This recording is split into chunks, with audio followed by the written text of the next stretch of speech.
Assalamualaikum. Today we are going to discuss about ovary. The functional unit of ovary is follicle.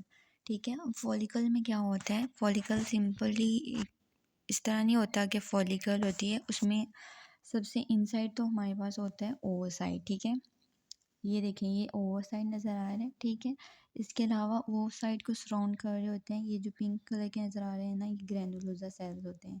ठीक है, और उनके बाहर जो होते हैं वो थीका सेल्स होते हैं, ये जो पर्पल कलर के नज़र आ रहे हैं।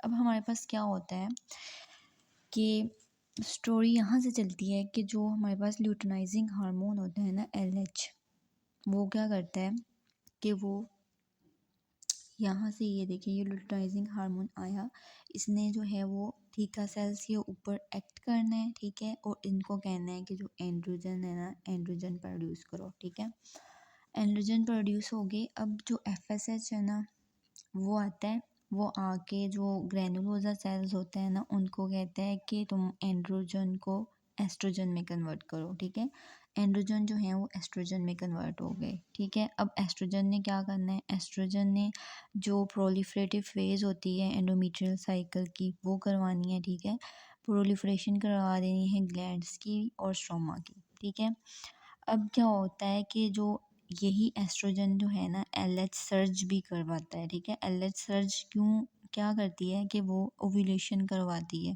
ठीक है, ओव्यूलेशन जब हो जाती है तो जो फॉलिकल होती है वो कॉर्पस ल्यूटियम बन जाती है। ठीक है, अब कॉर्पस ल्यूटियम ने क्या करना है? उसने प्रोजेस्टेरॉन सीक्रेट करना है।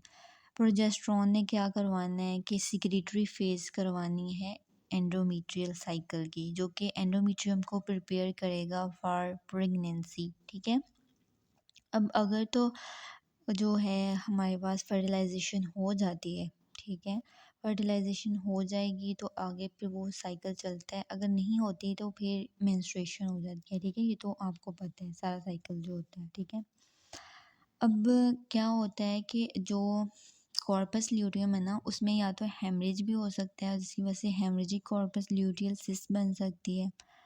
और इसके अलावा जो फॉलिकल्स हैं वो डीजेनरेट भी कर सकते हैं, उसकी वजह से फॉलिकुलर सिस्ट बन सकती है। ठीक है, और ये फीमेल्स में कॉमन होते हैं। ठीक है, तो ये तो इसके बेसिक प्रिंसिपल्स थे जो कि ओवरी में हैं। ठीक है, अब इसको बुक से देखते हैं हम।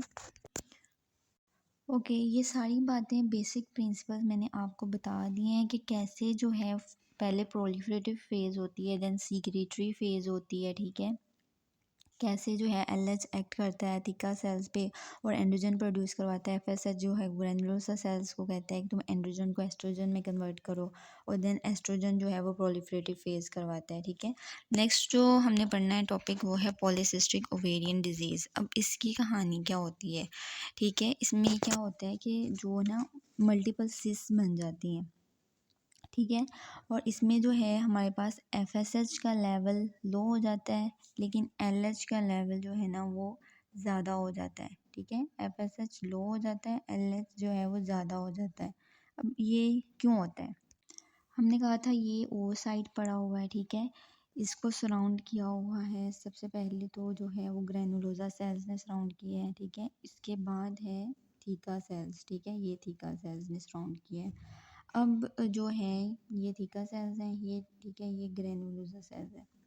अब क्या होगा कि जो हमारे पास LH आता है, ठीक है, LH यहाँ आता है, थीका सेल्स को क्या कहता है कि एंड्रोजन जो है वो प्रोड्यूस करो, ये एंड्रोजन प्रोड्यूस करते हैं। ठीक है, इसी तरह जो है FSH आता है, वो क्या करता है? वो कहता है कि ग्रैनुलोसा सेल्स को कि जो है एंड्रोजन जो है इसको एस्ट्रोजन में कन्वर्ट कर दो। ठीक है, एंड्रोजन जो है एस्ट्रोजन में कन्वर्ट कर दो। ठीक है, अब क्या होता है कि जो पॉलीसिस्टिक ओवेरियन डिजीज़ है ना, इसमें क्या हुआ है, इसमें LH का लेवल जो है वो ज़्यादा हो गया है। ठीक है, LH का लेवल जब राइज कर गया है तो इसने क्या कहा, इसने क्या किया, थीका सेल्स को कहा कि एंड्रोजन को ज़्यादा से ज़्यादा जो है वो एस्ट्रोजन में कन्वर्ट कर दो। ठीक है, इसकी वजह से पहले तो एंड्रोजन ज़्यादा हुए, अब एंड्रोजन ज़्यादा से ज़्यादा कन्वर्ट हुए एस्ट्रोजन में, एस्ट्रोजन के लेवल भी बहुत ज़्यादा हो गए बॉडी में, बहुत ज़्यादा। ठीक है, अब एस्ट्रोजन बेचारा ज़्यादा हो गया है। ठीक है, अब एस्ट्रोजन ने क्या कहना है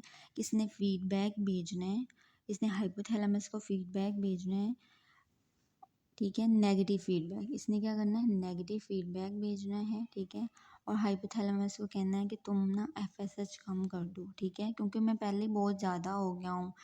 अगर एफएसएच जो है वो ज़्यादा हो गया तो वो ग्रैनुलोसा सेल्स को कहेगा कि तुम एंड जो एस्ट्रोजन और बनाओ, तो मैं तो पहले ही ज़्यादा हूँ, तो तुम ना एफएसएच को कम कर दो।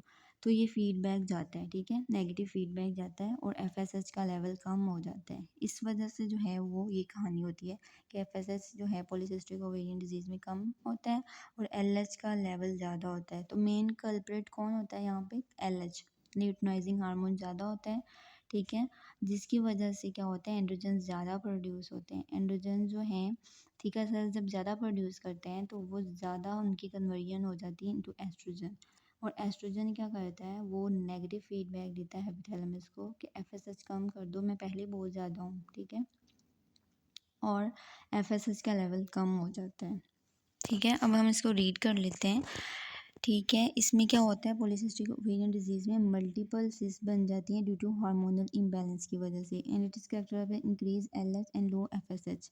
अब जो एलएच का लेवल ज़्यादा हुआ है वो क्या करेगा, एंड्रोजन की प्रोडक्शन करवाएगा फ्रॉम टीका सेल्स, जिसकी वजह से क्या होगा, एंड्रोजन ज़्यादा हो जाएंगे तो हिस्ट्रिज्म होगी, ठीक है, मेल लाइक पैटर्न होगा, हेयर डिस्ट्रीब्यूशन होगी माउथ जो है फेस पे।